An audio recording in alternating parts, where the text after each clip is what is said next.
Welcome to स्लेवर seater. आज हम बात करेंगे इकोनॉमी के एक टॉपिक अनएम्प्लॉयमेंट यानी बेरोजगारी की। तो चलिए शुरू करते हैं। अनएम्प्लॉयमेंट, अनएम्प्लॉयमेंट यानी बेरोजगारी।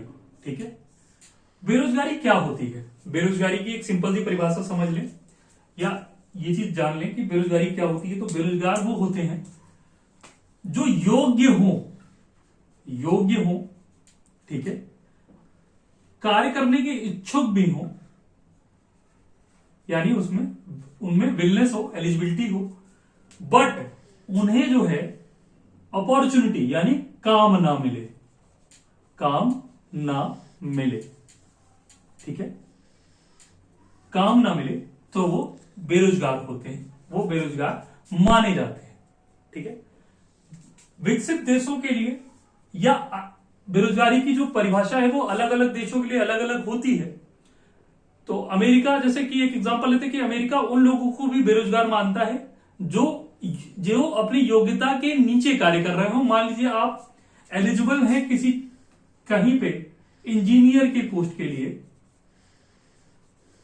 आपकी योग्यता इंजीनियरिंग की है, लेकिन आप काम कर रहे हैं सुपरवाइजर का।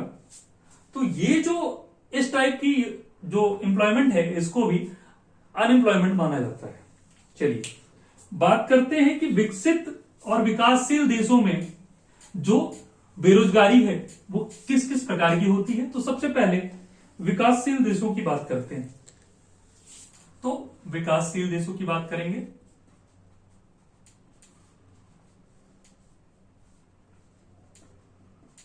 इनमें 3 प्रकार की बेरोजगारी पाई जाती है। सबसे पहली संरचनात्मक,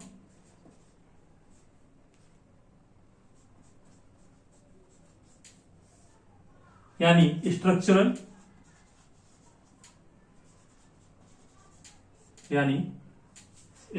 यानी संरचनात्मक बेरोजगारी। दूसरी है सीजनल यानी मौसमी बेरोजगारी। ठीक है, सीजनल अनएम्प्लॉयमेंट। ठीक है, तीसरी कौन सी है? तीसरी है आपकी, प्रच्छन्न बेरोजगारी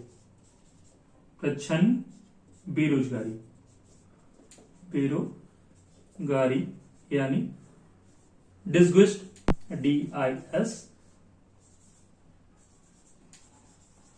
डिसग्विस्ड अनएम्प्लॉयमेंट। ठीक है, तो सबसे पहले बात करते हैं संरचनात्मक बेरोजगारी की। संरचनात्मक बेरोजगारी की जब हम बात करेंगे तो सबसे पहले संरचनात्मक बेरोजगारी क्या होती है? एक ओवर टाइम ऑफ पीरियड एक इकोनॉमी में जो चेंज आता है उसकी वजह से जो बेरोजगारी या अनएम्प्लॉयमेंट डेवलप होती है तो उसे कहते हैं संरचनात्मक यानी स्ट्रक्चरल अनएम्प्लॉयमेंट। तो चलिए देखते हैं, एक एग्जांपल के थ्रू समझते हैं कि मान लीजिए कि पहले के जमाने में, या मतलब पहले के जमाने में क्या मतलब अभी कुछ सालों पहले तक स्कूटर का उपयोग होता था। ठीक है, अब क्या हुआ कि अब धीरे धीरे स्कूटर का उपयोग बहुत कम हो गया। तो अब इसके जो मैकेनिक थे, ठीक है, वो बेरोजगार हो गए। फैक्ट्रीज ने या तो स्कूटर का प्रोडक्शन बंद कर दिया या कम कर दिया। तो जो स्पेशली स्कूटर के जो प्रोडक्शन से जुड़े मजदूर थे वो भी अनएम्प्लॉयड हो गए। जो टेक्निकल टीम थी उनकी वो भी अनएम्प्लॉयड हो गई। तो ये जो बेरोजगारी आई ये संरचनात्मक बेरोजगारी है, क्योंकि ये समय के साथ साथ जो बदलाव हुए हैं उसकी वजह से वो बेरोजगारी आई है। इसके कुछ फैक्टर हैं। अब फैक्टर्स जरा देख लेते हैं कि स्ट्रक्चरल जो अनएम्प्लॉयमेंट होता है उसके क्या क्या फैक्टर हो सकते हैं। मेन फैक्टर में आप देख लीजिए कि जनसंख्या का अचानक बढ़ जाना। जनसंख्या अचानक से तो बढ़ती नहीं, जनसंख्या एक टाइम के हिसाब से बढ़ रही। तो जनसंख्या का जो बढ़ जाना है ये भी स्ट्रक्चरल अनएम्प्लॉयमेंट जनरेशन का रीजन है। ठीक है, नेक्स्ट देखते हैं, जनसंख्या बढ़ गई। अब उसके बाद क्या हुआ कि जनसंख्या बढ़ने के बाद जो है कैपिटल यानी जो वेल्थ जनरेशन है, वेल्थ जनरेशन है यानी कहीं पे जो पैसा जनरेट करने का जो तरीका है या जहां से पैसा हम लोग प्रोडक्शन या फिर कुछ भी चीजें जो डाउनफॉल आता है उसमें, तो वेल्थ जनरेशन में जब डाउनफॉल आता है तो ये भी स्ट्रक्चरल अनएम्प्लॉयमेंट का एक हिस्सा होता है। और टेक्नोलॉजिकल यानी तकनीक जब विकास करती है, टेक्नोलॉजिकल जब चेंजेस आते हैं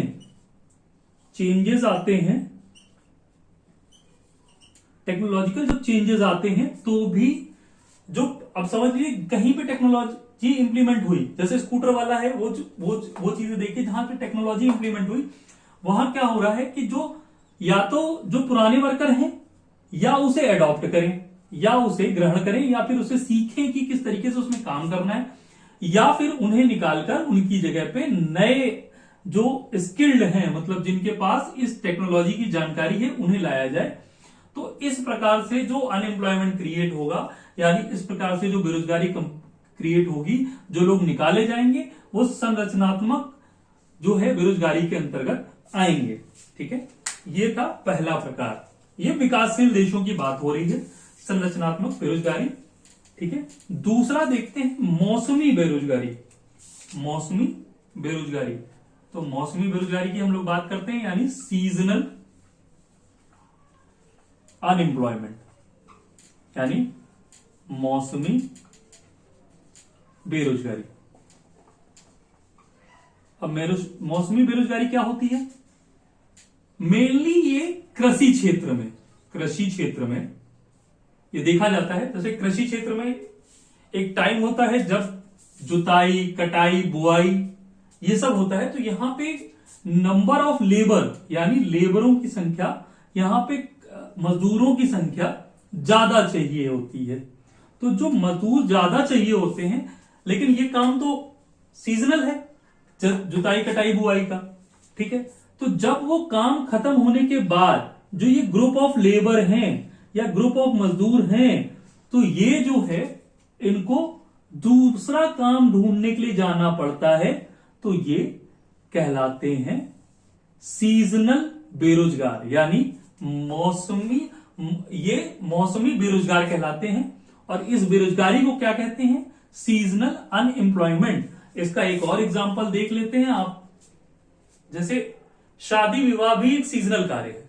ठीक है, तो अगर जो टेंट हाउस में या जो आपके टेंट हाउस में या लोग लगे हुए कार्य कर रहे हैं, तो इनकी संख्या बढ़ जाती है जब सीजन आता है। जब सीजन आता है तो यहां पे मजदूरों की रिक्वायरमेंट बढ़ जाती है। पर जैसे ही इस शादी विवाह का सीजन खत्म होता है, तो इस टेंट हाउस को रन करने के लिए 1 से 2 लेबर पर्याप्त होते हैं। ठीक है, तो उसके इस सीजन के बाद जो ये व्यक्ति बच रहे हैं, जो एक्स्ट्रा उस टाइम पे वर्क पे आए थे, ये दूसरा काम ढूंढने के लिए मूव करते हैं। तो ये जो बेरोजगारी यहां पे क्रिएट होती है सीजन के बाद, इसे कहते हैं मौसमी बेरोजगारी। अब मुझे लगता है आपको सीजनल अनएम्प्लॉयमेंट बहुत अच्छी तरीके से समझ में आ गया होगा। ठीक है, अब देखते हैं डिस्गस्ट अनएम्प्लॉयमेंट यानी प्रच्छन्न बेरोजगारी।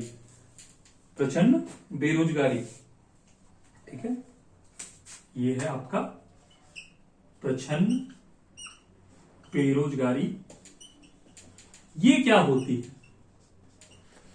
ये वो होती है कि किसी कार्य को करने के लिए अगर 5 व्यक्तियों की आवश्यकता है और वहां पे 10 व्यक्ति वही कार्य कर रहे हैं, तो वो उस प्रकार की बेरोजगारी को प्रच्छन्न बेरोजगारी कहते हैं। मतलब कार्य करने के लिए जितने भी कारीगरों की आवश्यकता है उससे ज्यादा वहां पे है, तो ये बेरोजगारी एक छिपी हुई बेरोजगारी होती है। मतलब क्या है, इसको एक एग्जांपल से समझते हैं। मान लीजिए एक घर की एक दुकान है, ठीक है, एक दुकान है, उस घर में पिता को मिलाकर 4 पुरुष हैं या 4 परिवार के मेंबर हैं जो कि यहां पे इस दुकान को रन करते हैं, ठीक। पर इस दुकान को रन करने के लिए मात्र 2 लोग पर्याप्त हैं, 2 लोग पर्याप्त हैं। पर अब क्या है कि इस दुकान पे काम कितने लोग कर रहे हैं, ये 4 लोग, ठीक है। इसमें से अगर 2 लोग निकाल भी दिए जाएं या 2 लोग चले भी जाएं तो इस कार्य के पे कोई प्रभाव नहीं पड़ेगा, इस कार्य की उत्पादकता पे कोई प्रभाव नहीं पड़ेगा। तो ये जो 2 लोग हैं ये प्रच्छन्न बेरोजगार हैं, यानी डिस्गस्ड अनएम्प्लॉयड हैं। तो ये जो डिस्गस्ड अनएम्प्लॉयड हैं, इसको, इस प्रच्छन्न बेरोजगारी को छिपी हुई बेरोजगारी भी कहते हैं। छिपी हुई बेरोजगारी का मतलब यही है कि इन्हें तो लग रहा है कि हम रोजगार में लगे हुए हैं, लेकिन इन दोनों के ना रहने पर भी ये कार्य हो जाएगा, तो ये एक प्रकार की प्रच्छन्न बेरोजगारी है, ठीक है। नेक्स्ट देखते हैं। अब हम देखेंगे कि विकसित देशों में यानी डेवलप्ड कंट्रीज में किस प्रकार की बेरोजगारी पाई जाती है। तो अब हम बात करेंगे डेवलप्ड कंट्रीज की, यानी विकसित देशों की, ठीक है। विकसित देशों की बात कर रहे हैं, तो डेवलप्ड कंट्रीज की अगर हम बात करेंगे तो यहां पाई जाती है साइक्लिक अनएम्प्लॉयमेंट, ठीक है। अनएम्प्लॉयमेंट यानी साइक्लिक अनएम्प्लॉयमेंट मतलब चक्रीय बेरोजगारी, ठीक है। और दूसरी होती है फ्रिक्शनल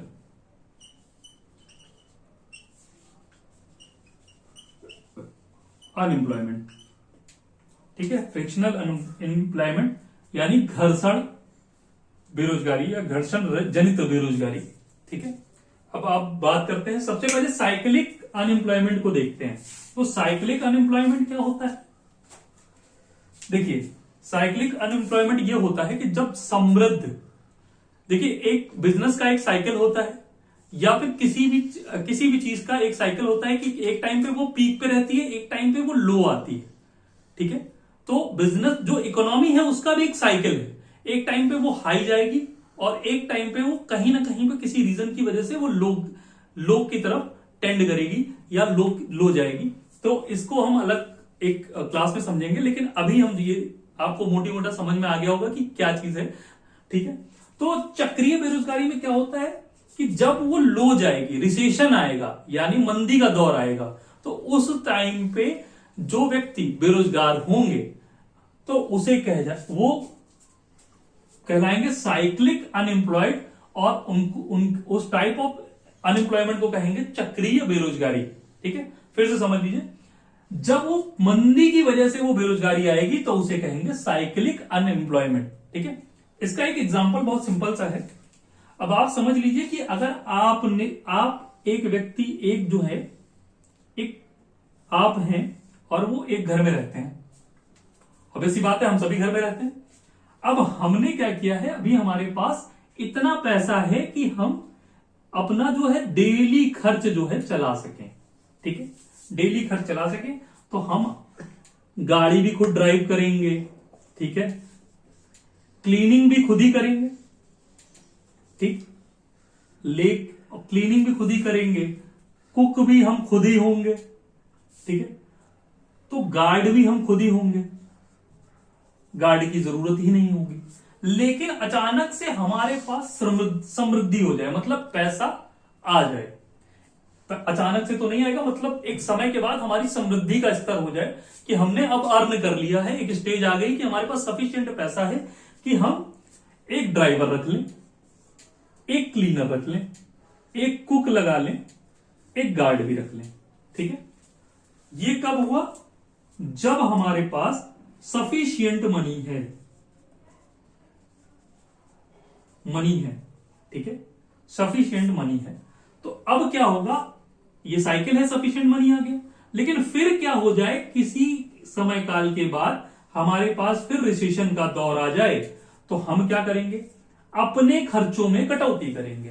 कोई भी इंस्टीट्यूट अपने खर्चों में कटौती करेगा, कोई भी ऑर्गेनाइजेशन अपने खर्चों में कटौती करेगा, तो वो क्या करेगा, सबसे पहले वो देखेगा यार ड्राइव तो हम खुद ही कर लेंगे, तो ड्राइवर हटाया उसने।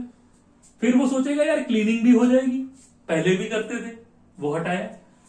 खाना, हाँ यार चलो ठीक है, या हो सकता है वो कुक रख दे, या हो सकता है वो गार्ड हटा दे, मतलब किसी को भी इनमें से कम करेगा। तो ये जो जिनकी भी नौकरी इस मंदी की वजह से जाएगी वो कहलाएंगे इस मंदी की वजह से जो बेरोजगारी, जिसकी भी नौकरी जाएगी वो बेरोजगार होगा, जो बेरोजगारी क्रिएट होगी वो कहलाएगी साइक्लिक, यानी चक्रीय बेरोजगारी, ठीक है। नेक्स्ट देखते हैं, अब हम बात करेंगे फ्रिक्शनल बेरोजगारी की, यानी प्रच्छन्न बेरोजगारी की।